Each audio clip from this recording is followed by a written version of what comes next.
Olá, meus queridos amigos, meus amados irmãos, aqui Pastor Sinésio e o seu canal A Palavra Responde. Um canal onde eu procuro trazer a você um pouco da Palavra de Deus, ensinamento, meditação, reflexão, pregações, enfim, coisas que vão edificar a sua vida e a minha vida e vão nos ajudar a cada dia crescermos na presença, no conhecimento e na graça do Senhor Jesus Cristo. E vamos a mais uma meditação no dia de hoje.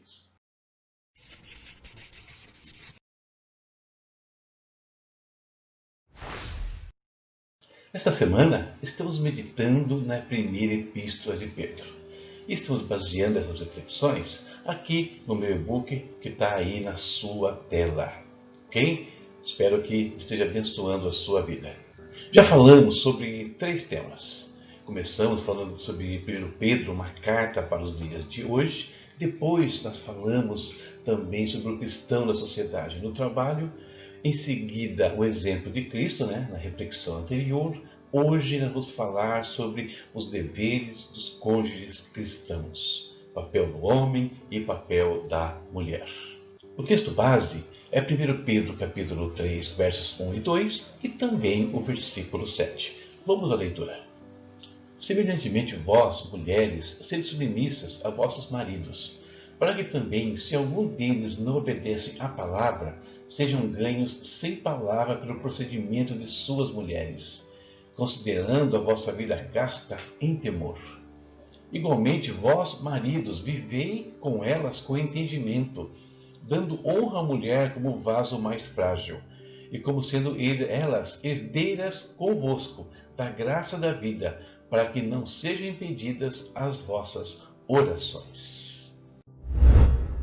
O apóstolo Pedro, depois de falar sobre o cristão na sociedade, sobre o exemplo de Cristo, agora ele se volta para o ambiente familiar. Mais especificamente falando com homens e mulheres.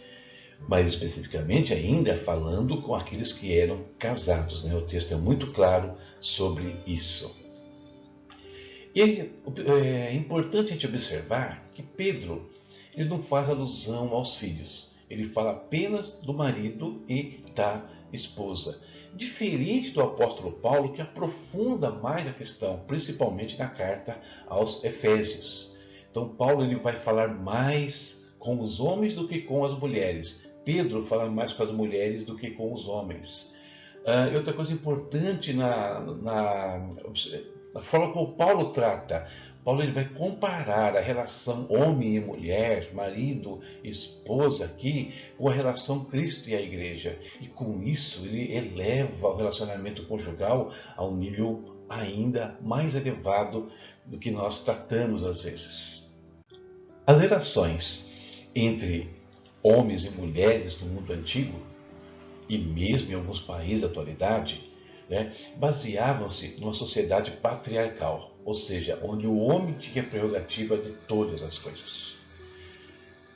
E isso mesmo no seio do povo de Deus. Quando nós olhamos para o Velho Testamento, analisamos o Velho Testamento, você pode observar, a sociedade era patriarcal. Com isso, a mulher acabava ocupando um lugar secundário na sociedade, salvo exceções. Tivemos vários casos onde as mulheres acabavam se destacando por uma ou outra razão. Mas havia, por conta dessa maneira de viver, desse tipo de sociedade, muitos abusos. Os abusos eram diversos, praticados contra a mulher. Mas, exemplo do que ocorre também nos dias de hoje, havia mulheres que buscavam emancipação. E elas acabavam liderando outras que estavam dentro do mesmo quadro que elas viviam. Nós temos 2 exemplos bem interessantes. No Velho Testamento, nós temos o caso das filhas de Zelofeade. O que acontece? A lei estabelecia que a transmissão da herança passava pelos filhos homens, não pelas mulheres. Acontece que Zelofeade teve apenas mulheres, 5 filhas. E quando o pai morre, elas se viram numa situação complicada. Por quê? Elas não teriam, então, a herança do pai. Elas ficariam à mercê dependendo de pessoas. Elas vão falar com Moisés, Moisés leva o caso a Deus e Deus determina então que nessa situação a herança deveria ser passada para as filhas. Uma mudança de comportamento lá atrás, foi uma coisa interessante. A outra situação, já na Epístola aos Coríntios. Embora não seja tão explícito quanto o caso do Velho Testamento, mas havia em Corinto mulheres também que queriam se livrar de alguns padrões sociais. Só que ali elas fazem essa ação na força do seu braço e causam problemas que Paulo tem que então intervir e escrever. É aquela parte onde está a questão do véu ali, do cabelo. Eu não vou entrar aqui em detalhes, né? Um outro dia talvez. Velho Testamento resolvido diante de Deus. Em Corinto, resolvido na força do braço. Problemas para a igreja. Então, quando há essas ações tempestuosas assim, então a coisa pode complicar. Então, vejamos quais são os pontos, as recomendações que o apóstolo Pedro faz a homens e mulheres na sua epístola. As mulheres, o apóstolo relaciona 3 coisas: submissão, pureza e beleza interior. Vou falar um pouquinho só sobre cada um desses pontos. Em relação à submissão, Deus criou a mulher como um ser igual, capaz de auxiliar o homem em tudo o que ele fizesse. Essa foi a ideia original, essa é a ideia de Deus para o papel da mulher dentro de um relacionamento conjugal. A ideia que nós percebemos quando Deus criou o homem e a mulher era de parceria e não de subjugação. Tanto que no capítulo 1, quando fala que Deus os criou, Deus coloca nas mãos de ambos a comissão de dominar a terra, de conduzir as coisas no mundo. Não era para o homem, era para o homem e para a mulher. Ambos são colocados no jardim para lavrar e cuidar do jardim também. Assim seja nas atividades diárias, seja na atividade global que Deus colocou nas mãos de homens e mulheres, a ideia era de parceria e não de subjugação, deixar isso bem claro. E de onde então vêm as controvérsias, Elas surgiram, queridos, é óbvio, por conta do pecado, com a queda do homem. O pecado ele vai destruir a relação harmoniosa, degenerando o comportamento do homem e da mulher. Não é só de um e de outro. Os dois comportamentos são afetados pelo pecado e aí vão gerar conflitos no relacionamento. Que tipo de situação vai gerar? Eu coloquei só 2 aqui, tem de vários. Domínio exacerbado, inversão de papéis, apenas alguns desvios que aconteceram. E tem muitos outros. Ainda decorrente do pecado, o que acontece? Passa-se a se ter uma compreensão equivocada acerca da submissão. Se havia alguma diferença entre homem e mulher, era só o fato que a mulher foi criada depois do homem e a partir dele. Nós sabemos aí que Deus fala que ele tirou uma costela do homem ali e a partir dela ele vai fazer a mulher. Perceba, são iguais. Essas duas situações, ser criada depois, ser criada a partir do homem, não justifica nenhum tipo de superioridade. Por quê? Como nós vimos, Deus deu a ambos o domínio, Deus deu a ambos o papel de serem coadjuvantes na administração do mundo e da vida pessoal. Em relação à pureza, Pedro exorta a fidelidade ao marido, a santidade. No mundo antigo, mesmo nos dias de hoje, quando não se tem o temor que é recomendado pelo apóstolo, não tem obediência à palavra de Deus, o adultério, a infidelidade é uma coisa comum.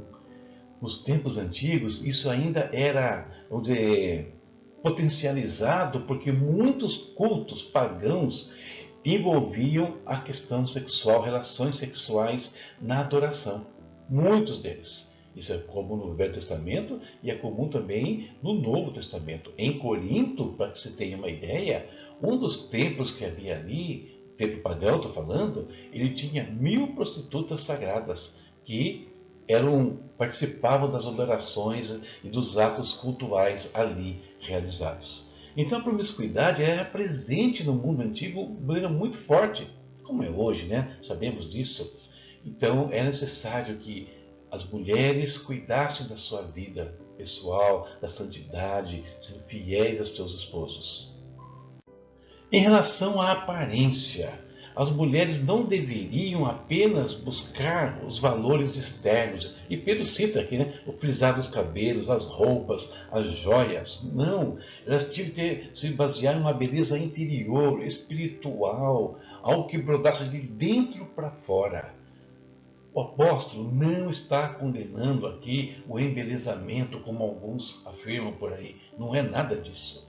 A mulher pode sim cuidar dos seus cabelos, da aparência, das suas roupas, usar as suas joias e assim por diante. O que não pode é inverter valores. Basear-se apenas na aparência. Até porque sabemos muito bem, né? A aparência, ela cessa. Mas aquilo que é interno, aquilo que é valor espiritual, permanece para sempre. E por último, vem a exortação aos maridos. Pedro começa essa sessão com as seguintes palavras: igualmente vós maridos. Isso significa que as mesmas coisas específicas que foram ditas às mulheres cabem também aos homens. Os homens, por exemplo, não deveriam interpretar a submissão feminina de uma forma indevida, gerando os abusos que eu comentei agora há pouco. A relação entre ambos deveria embasar-se nas premissas do Evangelho e não nas premissas da sociedade. A palavra de Deus deve nortear o comportamento de homem e mulher. No caso aqui, falando com os homens, eles têm que atentar para a palavra de Deus, o que Deus pede que eles façam, como eles devem atuar dentro do seio familiar, mormente em relação às suas esposas. Eles deveriam ainda usar exemplos de homens que souberam cuidar adequadamente das suas esposas. Pedro fala isso para as mulheres, né? Ou seja, que ela deveria imitar, por exemplo, Sara. Ele, né, citou Sara ali, como Sara se comportava. Então os homens devem fazer a mesma coisa. Ver os bons exemplos de maridos, né, das Escrituras, que houve homens que souberam tratar sua mulher devidamente e não simplesmente se basear nas premissas que o cercavam. E esses deveriam ser exemplos também para os homens de hoje. Devem ser exemplos. A delicadeza, as questões emocionais deviam ser devidamente tratadas pelo companheiro. A mulher, vaso mais frágil aqui, não é porque ela é fraca, impotente, não. É dadas as suas características psicológicas e até um pouco físicas, que o homem tem que saber tratar com isso. E essas diferenças, elas se completam no cumprimento do objetivo que Deus coloca nas mãos de ambos.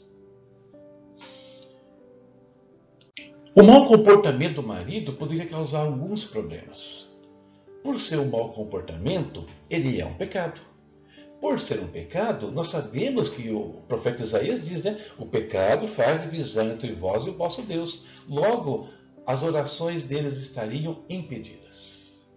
Ou seja, Deus não mais atenderia, não ouviria a oração de um marido que tratasse a sua esposa de maneira indevida, que administrasse o seu lar de uma forma indevida. É por isso que o apóstolo Paulo, escrevendo a Tito e a Timóteo, ele fala sobre o papel do bispo, né, dentro da casa. Aqueles que não sabem administrar bem a sua casa, como vão cuidar das coisas de Deus? Muito interessante. Além do que, o apóstolo Paulo, ele fala isso de maneira mais explícita, e Pedro aqui deixa isso de maneira implícita. Homem e mulher devem se unir para buscar a Deus, para orar, para louvar, para ler a palavra juntos. E quando existe conflito, né, o homem falha nos seus relacionamentos aqui, no seu papel, ele vai então comprometer a harmonia do casal. E destrói assim aqueles momentos de oração e busca a Deus. A desarmonia, ela vai afetar a relação do casal com Deus, as buscas dos dois em relação ao Pai para abençoar o seu lar. As orações, de novo, são impedidas. São conselhos simples que o apóstolo Pedro nos dá. Simples que podem ser aprofundados buscando subsídios em Paulo e em outros textos das Escrituras. Mas esses princípios aqui podem salvar um casamento. Tenha certeza disso. Agora é hora de nós falarmos com o nosso Deus. E hoje, nada melhor do que intercedermos pela família, intercedermos pelo nosso relacionamento entre homens e mulheres, tão importante para a harmonia no lar, exemplo dos filhos e para a sociedade em geral. Vamos falar com o Pai. Querido Deus, nós te bendizemos nesta manhã. Nós levantamos nossas mãos ao Senhor mais uma vez, agradecendo-lhe, Pai, a provisão, a proteção, a vida que o Senhor nos concede. Nos ensina a valorizar cada momento, Pai, que o Senhor nos dá neste mundo. Senhor, queremos apresentar no teu altar hoje, de uma maneira especial, homens e mulheres casados, Pai, aqueles que são os líderes, os chefes de família desse país, desse mundo, Senhor. Deus, sabemos que o pecado às vezes atrapalha o nosso relacionamento, como tem atrapalhado toda uma sociedade ao longo destes séculos. Mas o Senhor tenha planos perfeitos para o homem e para a mulher, e para ambos dentro da tua vontade, dentro dos teus propósitos, Senhor. Por isso pedimos a Deus. A tua palavra, por meio do apóstolo Pedro, de Paulo e outros, tenta nos reconduzir para aquilo que o Senhor queria originalmente. Então nos ajuda, Pai, a voltar àquilo que o Senhor quer, a nos comportarmos conforme a tua palavra, conforme a tua vontade, sem sermos influenciados pelo mundo que nos cerca, sem sermos contaminados pelo mundo que nos cerca, meu Pai. Em nome de Jesus. Eu oro, Pai, por aqueles casais que estão atravessando momentos de dificuldade no seu relacionamento, Pai eterno. Visita essa casa. Pai, traz humildade aos corações, que eles sejam dispostos a parar, a ouvir-se mutuamente, Deus, e assim retomar uma coisa gloriosa que o Senhor colocou nas mãos dele, esse privilégio que o Senhor deu a eles de estarem juntos, de terem essa família tão linda, de começar uma família, Senhor. Livra-os, Pai, de toda influência externa. Livra das provações, das tentações que atingem tanto homens quanto mulheres nos dias de hoje, como era no passado, Pai. Livra, Pai, em nome de Jesus, Pai. Livre de todo mal, não os deixes cair em tentações, Senhor. Pai eterno, aqueles que estão vivendo bem, aqueles que estão desfrutando da tua graça, que eles sejam exemplos para outras famílias, para outros casais, ó Deus. Que eles possam, com a sua palavra, influenciar, ajudar, socorrer os necessitados, Pai, de suporte nessa área. Em nome de Jesus eu oro, Pai, por aqueles líderes que têm se empenhado em manter a harmonia familiar, com diversos ministérios que existem nesse mundo afora, Pai. Alguns, Deus, como eu participei, que são maravilhosos. Guarda esses casais, ó Deus. Ajuda-os, Pai, na reconstrução dos teus propósitos em relação à família. É o que eu te peço hoje, em nome de Jesus. Amém. Amém. Terminamos nossa reflexão. Vem aí os nossos recados. E amanhã concluímos, essas meditações na primeira carta de Pedro. Até mais, se Deus quiser. Nessa tela você vê os nossos canais de comunicação. Tá? Fale conosco pelo YouTube, pelo nosso portal, pelo Facebook. Envie perguntas e dúvidas. Envie até seus pedidos de oração, de repente. Quer um pedido que nós oremos aqui por algo específico? Pode mandar. Posta aqui e nós vamos interceder por aquilo que você precisa. Em nome de Jesus. Aí na sua tela você está vendo uma parte dos livros digitais que eu tenho publicado.